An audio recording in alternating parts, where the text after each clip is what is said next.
Warning, the following video contains audio issues. I have done my best to fix this and make it bearable. Enjoy.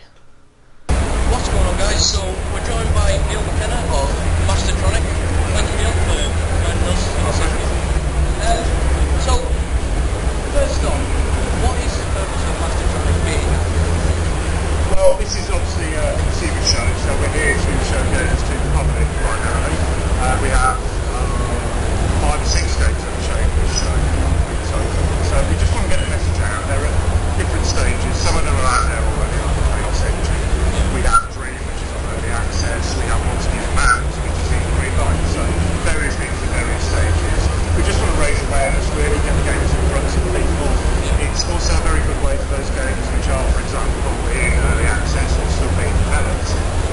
We've seen a different people that are incorporating some feedback here. Okay, so what response have you had from the public? Public are always very nice to you places. It's not like the internet when you meet people in real life. Generally very good. We've been showing 2 games on the grid, Monsters Maps, and we're back showing the Oculus grid. So we've had a lot of people who've been very excited by that and just come to see games playing with games. I think the most interesting feedback we've generally had has been through 2 that we've been shown, one of which is Monsters Maps. Because that's not everybody's cup of tea. It's quite a slow-paced exploration game, very narrative driven in the mold of something like POS. So not everybody likes that type of game, but people will give you their feedback on it, so that's quite interesting. They'll give you feedback on the pacing, what they like about it, whether they like horror games, what they expect from a horror game, because it's not a typical horror game that we're producing there. I think the other one that we've been showing with our good friends, where we've had lots of interesting feedback, is Hotline Miami 2. And obviously that game's fans are very dedicated to the game, and the second game is pretty similar to the first in a lot of ways. So to hear people's feedback on that, whether that's something they like or not, has been very interesting. But overall it's been very positive. People can sit down, spend time with the game, and also talk to you about it and see why you made the choices you made for the games. And generally, yeah, they come away well. We haven't had anybody sort of really insulted to our faces anyway, so it's different to the internet. Alright, so as a product director, where do you see the Mastertronic group and the future of gaming like this? It's at a huge crossroads at the moment, really. We've got this whole section here around us, which is all indie games. Here we are, the biggest consumer channel in the UK, one of the biggest in Europe.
offers is, rather than experience, like old guys like myself, experience been around for years. If you're a young guy looking to get into the industry, pretty much the same thing again. Be able to show that you know about games, that you're actually interested in games, because this isn't accountancy. It's not the best paid profession in the world, and it's because there's a lot of people want to do it. A lot of people want to work in games.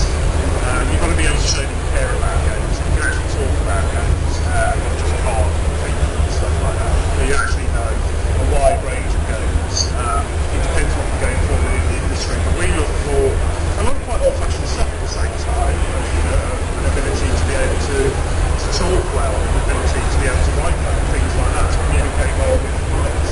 We still do an awful lot of old-fashioned talking to retailers about it. It's maybe old-fashioned, but actually it's still a big part of our business. We sell things to retailers and to build relationships. So you have to be able to